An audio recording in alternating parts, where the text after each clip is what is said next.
La 1G, première génération, est apparue au début des années 1980. C'était la première fois que les gens pouvaient appeler quelqu'un sans fil.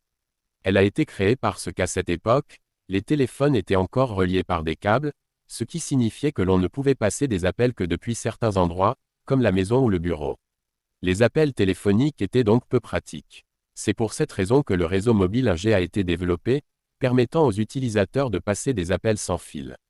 Cela était possible grâce à une transmission analogique, qui convertissait la voix en signaux radio et les envoyait dans les airs. Cependant, même si les téléphones 1G étaient portables, ils étaient épais et lourds comparés aux téléphones actuels. Contrairement aux smartphones modernes qui permettent d'accéder à Internet, d'utiliser la navigation GPS ou de jouer en ligne, la 1G était conçue uniquement pour les appels vocaux. Elle ne permettait même pas d'envoyer des SMS. C'est pourquoi les téléphones 1G ne possédaient qu'un petit écran servant principalement à afficher les numéros pendant les appels. Malgré son objectif centré sur les appels vocaux, le réseau 1G présentait de nombreux inconvénients. Par exemple, les conversations étaient souvent de mauvaise qualité, car les signaux analogiques captaient facilement les parasites et les échos. De plus, le réseau 1G ne disposait d'aucun système de chiffrement.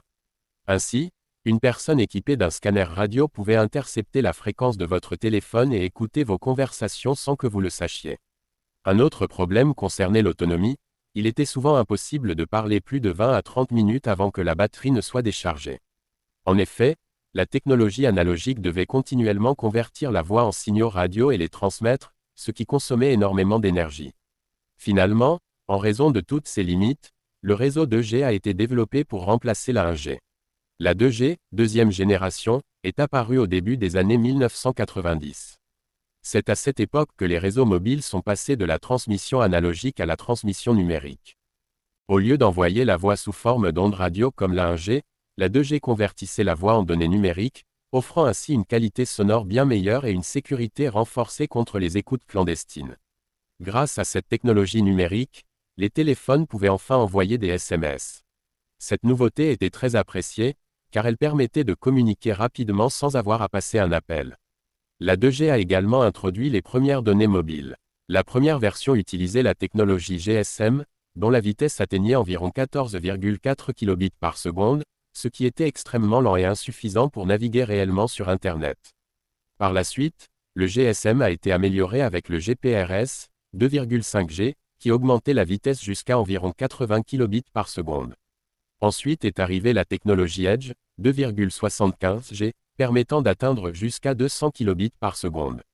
Malgré ces améliorations, la 2G restait trop lente pour une navigation Internet confortable.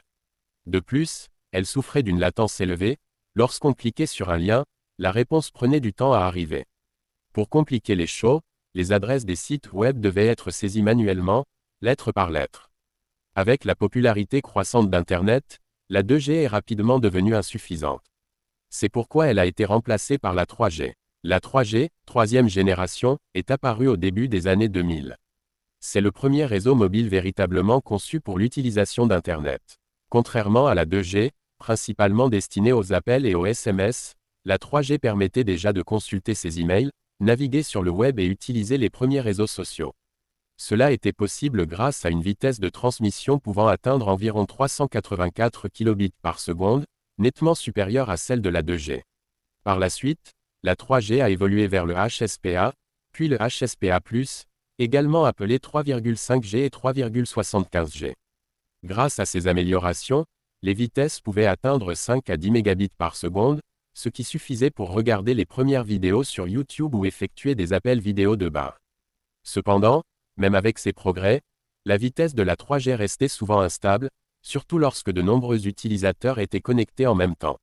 Les vidéos devaient souvent être regardées en basse résolution, tout comme les images. À mesure que les applications et les services en ligne devenaient plus exigeants, la 3G et les téléphones compatibles ne suffisaient plus. C'est pourquoi la 4G a été développée. La 4G, quatrième génération, également appelée LTE, est apparue aux alentours de 2010. C'est la génération de réseau qui a véritablement lancé l'ère des smartphones. Contrairement à la 3G, qui permettait d'accéder à Internet mais avec une stabilité limitée, la 4G a été conçue avant tout pour offrir une connexion Internet rapide et fiable. Elle propose généralement des vitesses comprises entre 10 et 100 mégabits par seconde, tandis que les versions améliorées comme la 4G+ peuvent atteindre jusqu'à 300 mégabits par seconde. Grâce à cela, les utilisateurs pouvaient regarder des vidéos en streaming en haute résolution, télécharger et envoyer de gros fichiers, et même jouer à des jeux en ligne de manière fluide.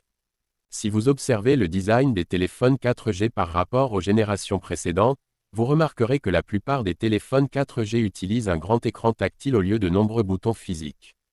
Cela s'explique par le fait que les vitesses plus élevées de la 4G permettaient aux téléphones de faire fonctionner des applications plus lourdes et plus complexes, comme la navigation GPS ou les appels en visioconférence. Comme ces applications nécessitaient le défilement, les gestes tactiles et le zoom, l'écran tactile est naturellement devenu l'interface dominante durant l'ère de la 4G. En plus d'être plus rapide, la 4G est également plus stable que la 3G. En effet, les réseaux 4G ont été conçus pour servir efficacement un grand nombre d'utilisateurs en même temps. Ainsi, lorsque beaucoup de personnes sont connectées simultanément, le réseau est moins sujet à la congestion que la 3G. Cependant, dans les endroits très fréquentés, comme les stades ou les centres-villes très animés, la 4G peut tout de même ralentir et devenir saturée. Ce phénomène devient de plus en plus courant à mesure que le nombre d'utilisateurs de smartphones 4G augmente chaque année.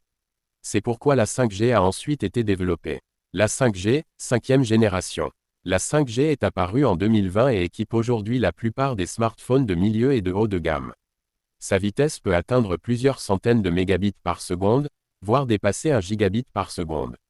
De plus, dans les zones très fréquentées où de nombreuses personnes utilisent Internet en même temps, la vitesse de la 4G peut chuter considérablement, tandis que la 5G reste généralement beaucoup plus stable. La 5G offre également une latence très faible, généralement comprise entre 15 et 30 millisecondes dans des conditions réelles. Cette faible latence est particulièrement utile lorsque l'on a besoin d'une réponse instantanée, par exemple pour jouer à des jeux vidéo compétitifs en ligne ou utiliser Google Maps avec des mises à jour de position en temps réel. En cas de catastrophe ou lorsqu'une personne est portée disparue, les équipes de secours peuvent utiliser une connexion 5G pour piloter un drone et visualiser en direct les images de sa caméra avec un délai presque imperceptible. A l'inverse, avec la 4G, la latence peut parfois augmenter de manière imprévisible, ce qui entraîne des ralentissements et une moindre réactivité. Malgré toutes ces améliorations, la couverture de la 5G n'est pas encore aussi étendue que celle des anciens réseaux comme la 4G ou la 3G, ce qui est tout à fait normal. La 5G étant une technologie relativement récente, son infrastructure est encore en cours de déploiement. Cela signifie que, dans les régions éloignées ou rurales, il est possible que, dans ces zones, vous ne recevrez souvent pas de signal 5G, même si votre téléphone est compatible avec cette technologie. Dans ce cas, votre appareil basculera automatiquement vers la 4G ou la 3G. Même si vous ne disposez pas de la 5G, la 4G reste largement suffisante pour les tâches quotidiennes.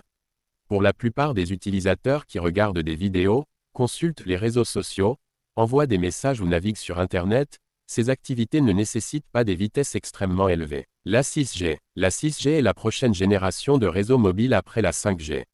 Contrairement aux générations précédentes, elle n'existe pas encore comme réseau mobile destiné au grand public. À l'heure actuelle, la 6G est encore au stade de la recherche et du développement des infrastructures, notamment dans les laboratoires et les systèmes de communication par satellite.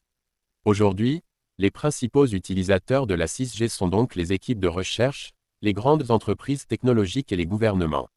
En théorie, la 6G pourrait atteindre des vitesses de plusieurs centaines de gigabits par seconde. Dans des conditions de laboratoire, certaines expérimentations évoquent même des débits pouvant atteindre 1 terabit par seconde.